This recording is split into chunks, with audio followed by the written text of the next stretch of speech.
ஜெஃப்னாபடியின் சொந்தங்களுக்கு வணக்கம். அண்மையில் ஒரு குற்றச்சாட்டு ராஜபக்ச தரப்பினரில் இருந்து இந்த ஆளும் கட்சி மேலே வைக்கப்படுது.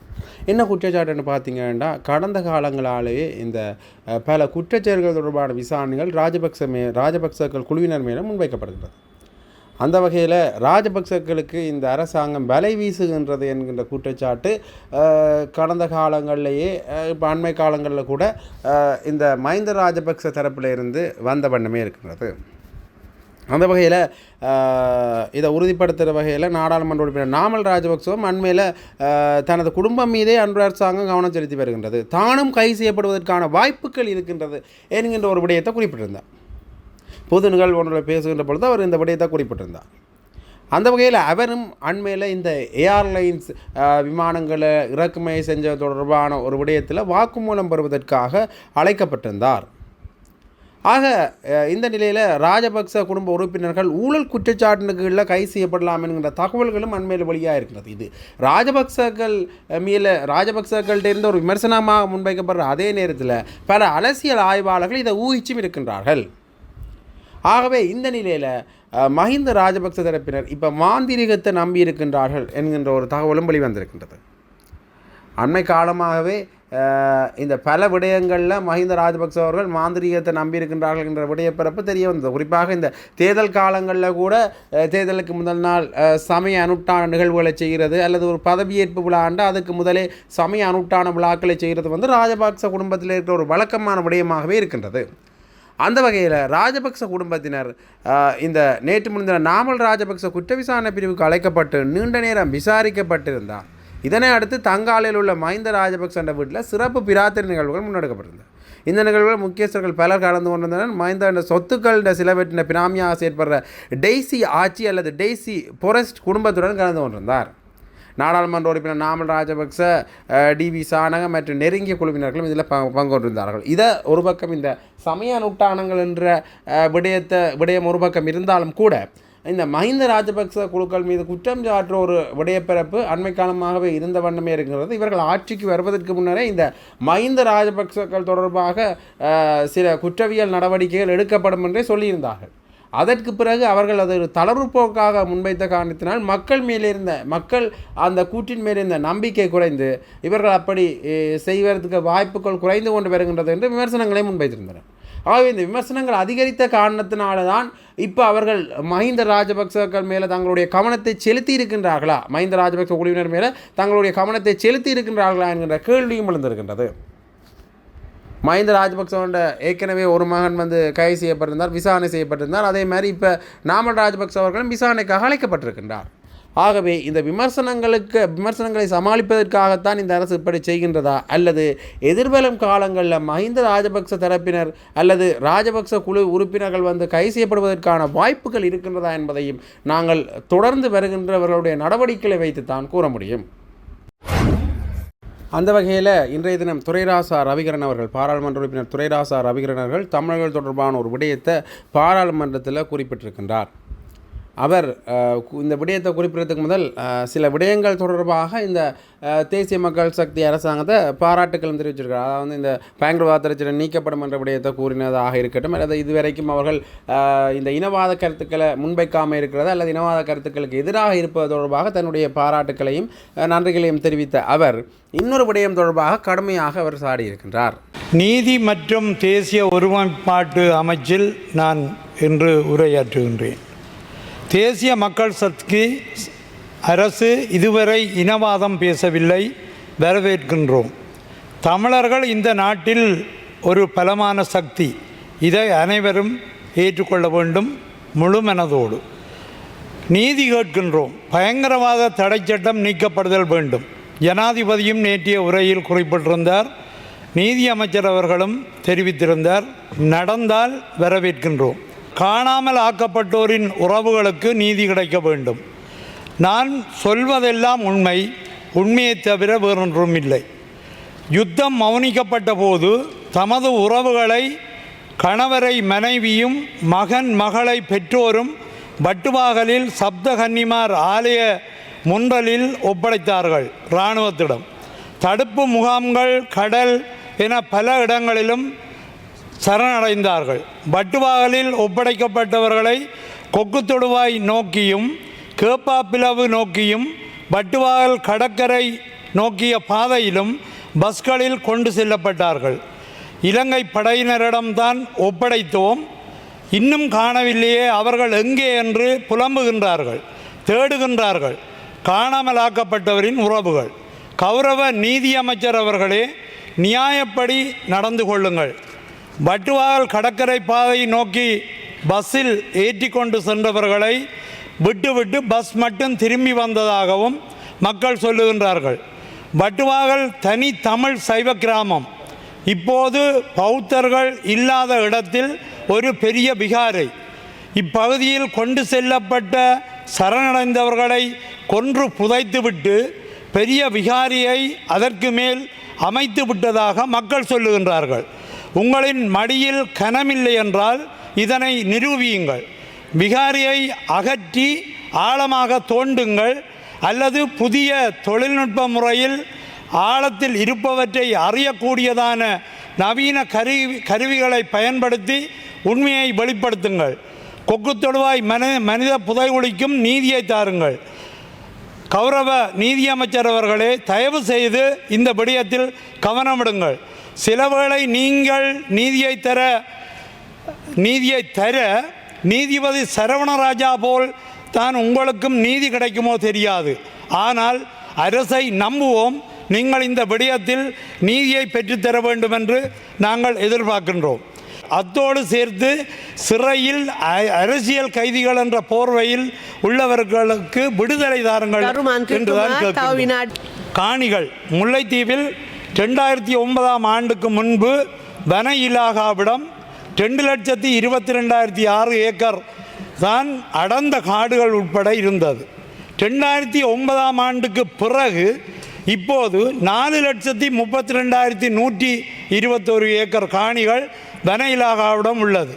மக்களுடைய பயன்பாட்டில் இருந்த சிறுதானிய பயிர் செய்கை காணிகள், தோட்ட பயிர் செய்கை காணிகள், நெற்பயிர் செய்கை காணிகள், மக்களின் காணிகளை கிராம அலுவலர் அல்லது காணி உரிமையாளர்கள், பிரதேச செயலாளர் அல்லது மாவட்ட செயலாளர் ஒருவரிடம் கேட்காமல் எல்லை கற்களை போட்டு தங்களுடைய கட்டுப்பாட்டில் கொண்டு வந்துள்ளார்கள் வன இலாகாவினர்.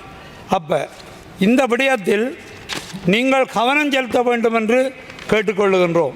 தங்களுடைய வாழ்வாதாரத்துக்கு பயன்பாட்டில் இருந்த இந்த காணிகள் இல்லாது மக்கள் படும் துன்பங்கள் ஏராளம். நான் குறிப்பிடும் விடயங்கள் முல்லைத்தீவில் மட்டுமல்ல, மன்னார் வவுனியாவிலும் உள்ளது. தயவு செய்து இந்த நீதியை பெற்று இந்த காணியை மக்களுக்கு வழங்கக்கூடிய வாய்ப்பை ஏற்படுத்துங்கள். முல்லைத்தீவில் படையினர் 100க்கு மேற்பட்ட முகாம்களில் இருக்கின்றார்கள். அங்கிருக்கும் மக்கள் தொகையின் அரைவாசிக்கு படையினர், அதாவது 2 மக்களுக்கு ஒரு படையினர். கிட்டத்தட்ட 35,000 ஏக்கர் காணிகள் படையினரிடம் உள்ளன. இதில் பெரும்பகுதி காணிகள் மக்களுடைய வாழ்வாதாரத்துக்குரியதும் குடியிருப்பு காணிகளும் ஆகும். இப்படி இருக்க நாங்கள் எப்படி பாதுகாப்பு அமைச்சின் அவர்களுக்கு வாக்களிப்போம்? நீங்கள் உண்மையிலேயே எங்களுடைய மக்களின் காணிகளை விடுவியுங்கள். மக்கள் பயிர் செய்த காணிகளை விடுவியுங்கள். அந்த வகையில் ஜாழ்ப்பாணம் போதனா வைத்தியசாலை சம்பந்தமான ஒரு அறிக்கை ஒன்றும் வழியாக இருக்குது. அது என்ன அறிக்கைன்னீங்கன்னா, ஜாழ்ப்பாணம் போதனா வைத்தியசாலையில் விபத்து சத்திர சிகிச்சை அதிதீவிர சிகிச்சை பிரிவில் கடமை புரியும் வைத்தியர் ஒருவருக்கும் பொறுப்பு தாதிக்கும் ஏற்பட்ட சிறிய கருத்து முரண்பாட்டின் பின்னணியில் வைத்தியசாலையில் அசாதாரண சூழ்நிலை தோன்றியிருக்கு. இவ்வாறு அரசு தாதி உத்தியோகத்தர் சங்கத்தின் ஜாழ்ப்பாணம் போதனா வைத்தியசாலையின் கீழே தெரிவிச்சிருக்கு. ஜாழ்ப்பாணம் போதனா வைத்தியசாலையில் விபத்து சத்திர சிகிச்சை அதிதீவிர சிகிச்சை பிரிவில் ஏற்பட்டுள்ள அசாதாரண சூழ்நிலை சம்பந்தமாக வைத்தியசாலையின் அரசு தாதி உத்தியோகத்தர் சங்க தலைவர் தர்மகுலசிங்கம் பானு மகேந்திரா வெளியிட்ட அறிக்கையில் இந்த விடயம் தெரிவிக்கப்பட்டிருக்கு. இந்த அறிக்கையில் என்ன விஷயம் சொல்லியிருக்கிறோம்ன்றதை நான் வாசிக்கிறேன்னு பாருங்கள். மேற்படி பிரிவு 20 வருடங்களுக்கு மேலாக ஜாழ் மக்களுக்கு தேவையான அவசியமான சிகிச்சை பராமரிப்பு முறைகளை திட்டமிட்டு தொடர்ச்சியாக வழங்கி வருகிறது. இங்கு மிக குறைந்த தாதியர் ஆளணியுடன் வினைத்திறனான சேவையை வழங்கி வருகின்றனர். இந்த அலகிற்கான சேவையை வழங்க ஆக குறைந்தது 30 தாதிய உத்தியோகத்தர்கள் தேவைப்படும் நிலையில் 13 தாதிய உத்தியோகத்தர்களே கடமையில் ஈடுபட்டிருக்கின்றனர். மேற்படி விடுதி பராமரிப்பு திட்டங்களை தர நிலையிலுள்ள தாதிய உத்தியோகத்தர்கள் ஒருவர் கடந்த 4 வருடங்களுக்கு மேலாக திறம்பட முகாமைத்துவம் செய்து வருகின்றார். இவர் 20 வருடங்களுக்கு மேலான சேவை அனுபவத்தினை அதிதீவிர சிகிச்சை பிரிவில் நிறைவு செய்த ஒரு அர்ப்பணிப்பான சேவையாளர் என்பதனை குறிப்பிட விரும்புகின்றோம். இவர் கடமை புரிந்த காலப்பகுதியில் தான் தனது குழு உறுப்பினர்களுடன், அதாவது வைத்தியர்கள், தாதியர்கள், சிற்றூழியர்கள் மிகவும் அந்யோன்யமான உத்தியோக ரீதியிலான உறவு முறையினை பேணி நோயாளர் பராமரிப்பு திட்டத்திற்கு வெற்றிகரமான செயற்பாட்டினை உறுதி செய்துள்ளார். மிக குறுகிய காலத்தில் அங்கு கடமை புரியும் வைத்தியர் ஒருவருக்கும் பொறுப்பு தாதிக்கு மேற்பட்ட சிறிய கருத்து முரண்பாட்டின் பின்னணியில் இந்த அசாதாரண சூழ்நிலை தோன்றியுள்ளது. இது சம்பந்தமாக ஆரம்பகட்ட விசாரணைகள் முடிவடையும் தருவாயில் இருப்பதுடன் சுகாதார அமைச்சின் முறையான விசாரணைக்கு இவ்விடயம் உட்படுத்தப்பட்டிருக்கின்றது. விசாரணை முடிவடையும் பட்சத்தில் அனைவரும் ஏற்றுக்கொள்ளக்கூடிய நியாயமான தீர்மானத்தை பெற்றுக்கொள்ள முடியும் என நாம் கருதுகின்றோம். எனவே இந்த விடயம் சம்பந்தமாக எமது சேவையை பெற்றுக்கொள்ளும் அனைத்து மக்களும் சேவையின் அவசியத்தினை உணர வேண்டும் என்பதையும் தேவையற்ற விடயங்களை கருத்தில் எடுக்க வேண்டாம் எனவும் வினயமாக கேட்டுக்கொள்கின்றோம். மேற்படி விடயம் சம்பந்தமாக பத்திரிகைகளில் வெளிவரும் செய்திகள் உண்மைக்கு புறம்பான்மை என்பதையும் இவை எமது கண்ணியமான சேவைக்கு களங்கம் ஏற்படுத்தும் விதமாக அமைந்துள்ளது என்பதையும் மக்கள் புரிந்து கொள்ள வேண்டும்.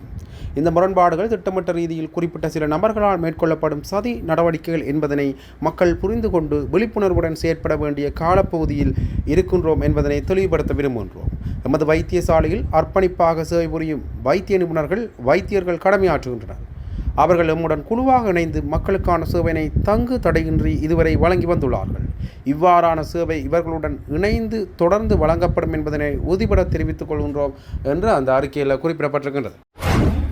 இந்த எரிபொருள் தொடர்பான பிரச்சனை ஒன்று இப்போ ஒரு பேசுபொருளாக மாறி இருக்கின்றது. அதாவது நாட்டில் எரிபொருள் கையிருப்பு இப்போ இருக்கா இல்லையா என்கின்ற பல சந்தேகங்கள் மக்கள் மத்தியில் எழுந்திருக்கு. இதற்கு காரணம் என்னென்னு பார்த்தீங்கன்னா, எரிபொருள் இறக்குமதியாளர்கள் சங்கம் ஏற்கனவே சொல்கின்ற பொழுது ஒரு விடயத்தை குறிப்பிட்டிருக்கின்றார்கள். நாங்கள் புதிதாக எந்த ஒரு விண்ணப்பங்களையும் கைச்சாத்திடையில்லை, அதாவது வந்து இனி இறக்குமதி செய்வதற்காக புதிதாக எந்த ஒரு விண்ணப்பங்களையும் கைச்சாத்திடையில்லை என்று கூறியிருந்தார்கள்.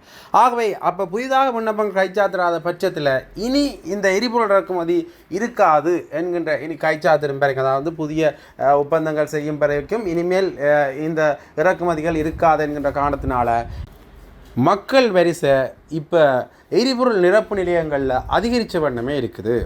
இது வந்து வடகிழக்கில் மட்டுமில்லாமல் தென்னிலங்கை பரப்பிலையும் அதிகமாக இருப்பதை காணக்கூடிய மாதிரி இருக்குது. இது தொடர்பாக பாராளுமன்றத்தில் அமைச்சர் ஒருவர் குறிப்பிட்ட பொழுது ஒரு விடயத்தை குறிப்பிட்டிருக்கிறார். அப்படி ஒன்றும் இல்லை, கையிருப்பு எங்கள் இப்போ இருக்கிற கையிருப்பே மிகவும் போதுமான அளவில் இருக்குது என்று குறிப்பிட்டிருக்கிறார். அந்த வகையில் இன்னொரு முக்கியமான தகவல் ஒன்று இந்த எரிபொருள் சம்பந்தமாக வெளியாக இருக்குது. என்னென்னு பார்த்தீங்கன்னா, நாடு முழுவதும் உள்ள எரிபொருள் நிரப்பு நிலையங்களில் எரிபொருள் வந்து திங்கட்கிழமைக்குள்ளே தீர்ந்து போகக்கூடும் என்று இலங்கை எரிபொருள் விநியோகஸ்தர்கள் சங்கம் தெரிவிச்சிருக்கு. ஊடக சந்திப்பில் சங்கத்தின் துணைத் தலைவர் குசும் சத்நாயக்க இந்த விடயத்தை தெரிவிச்சிருக்கின்றார். இன்று முதல் புதிய விநியோக கோரல்கள் எதுவும் பெட்ரோலிய கூட்டுத்தாபனத்துக்கு வழங்கப்படாததால் திங்கட்கிழமைக்குள்ள எரிபொருள் பற்றாக்குறை ஏற்படும் என்று எதிர்பார்க்கப்படுகின்றது. கடந்த காலங்களில் சங்கம் ஒருபோதும் வேலைநிறுத்த நடவடிக்கையில் ஈடுபடவில்லை என்றாலும் விநியோகஸ்தர்களுக்கு வழங்கப்பட்ட 3% கொடுப்பனவை நீக்கிவிட்டு அதை புதிய சூத்திரத்தால் மாற்றுவதற்கான இலங்கை பெட்ரோலிய கூட்டுத்தாபனத்தின் தற்போதைய முடிவால் தங்களுக்கு வேறு வழி இல்லை. பிரச்சனையை தீர்க்க விரைவான நடவடிக்கை எடுக்குமாறு ஜனாதிபதியிடம் கேட்டுக்கொள்கின்றேன். இந்த பிரச்சனையை தீர்க்க அதிகாரிகள் விரைவான நடவடிக்கை எடுக்கணும். தன்னிச்சையான முடிவுகளை எடுத்ததற்காக சிபிசி தலைவர் மற்றும் நிர்வாக இயக்குநரை குற்றம் சாட்டினார். எரிபொருள் விநியோகஸ்தர்களுக்கான 3% கமிஷனை ரத்து செய்து புதிய விலை நிர்ணய சூத்திரத்தை நடைமுறைப்படுத்த சிபிசி சமீபத்தில் முடிவு செஞ்சது. இதற்கு பதிலளிக்கும் விதமாக எரிபொருள் விநியோகஸ்தர்கள் சங்கம் நேற்று, அதாவது 28 மற்றும் இன்று முதல் எரிபொருள் ஆர்டர் செய்வதை நிறுத்துவதாக அறிவிச்சிருந்தது. இதனால் நாடு முழுவதும் எரிபொருள் வாங்குவதில் பதற்றமும் எரிபொருள் நிலையங்களில் நீண்ட வரிசையும் காணப்பட்டது. அந்த வரிசை இன்று வரைக்குமே நீடித்த வண்ணமே இருக்கின்றது. இது தொடர்பாக பல விடயங்கள் வந்து பேசப்படுகின்றது. அமைச்சர் சொல்கின்றார் எரிபொருள் இப்போ இருக்கிற கையிருப்பு காணும் என்று, விநியோகஸ்தர்கள் சங்கம் சொல்வது வந்து திங்கட்கிழமைக்கோட தீர்ந்து போகும் என்று. ஆகவே எந்த நிலைப்பாடில் இப்போ இருக்கிறார்கள் என்கின்ற ஒரு விடயம் வந்து ஒரு மர்மமாகவே இருக்கின்றது. ஆகவே நாட்டில் பிரதான எரிபொருள் நிரப்பு இடத்துல வந்து எரிபொருள் இருக்கின்றதா, இல்லை எரிபொருள் நிரப்பு நிலையங்களில் தான் திங்கட்கிழமைக்குள்ள எரிபொருள் தீர்ந்து போகுமா என்ற கேள்வியும் எழுந்திருக்கின்றது. ஆகவே இன்று யாழ்ப்பாணத்தில் கூட பல இடங்களில் எரிபொருள் நிரப்பு வரிசைகள் காணப்பட்டதாகவே மக்கள் கூறியிருந்தார்கள். அது மட்டும் இல்லாமல் பல முக்கியமான எரிபொருள் நிரப்பு நிலையங்கள் வரிசைகள் நிரம்பி வழிஞ்சதை காணக்கூடிய மாதிரியே இருந்தது.